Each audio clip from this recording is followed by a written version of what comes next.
This video will walk you through how to install the YakChat for Salesforce Lightning app.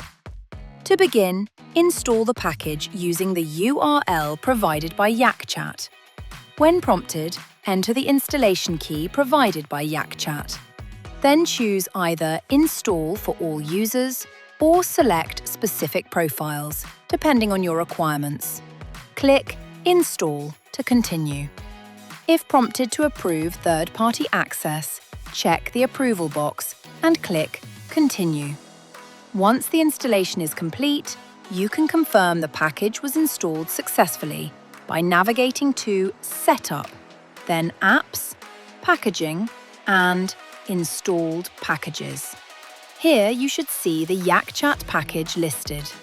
Next, we'll add YakChat to the app's utility bar. From the Salesforce Setup page, open the App Manager.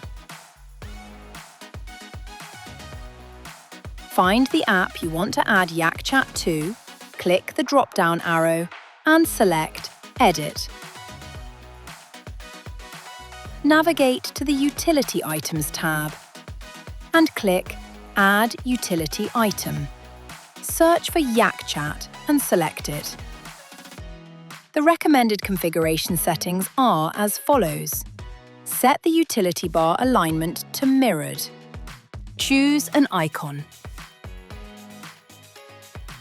Set the panel width to 600. Set the panel height to 900. Enable Start Automatically. Once you've configured the utility item, click Save. To verify YakChat has been added successfully, open the Salesforce app you configured. You should now see a YakChat tab in the utility bar at the bottom of the screen. Click the tab to launch the YakChat messaging interface inside Salesforce. The first time you open the YakChat widget, you will need to log in with your YakChat user. Thanks for watching. If you found this video helpful, please like and subscribe for more tutorials.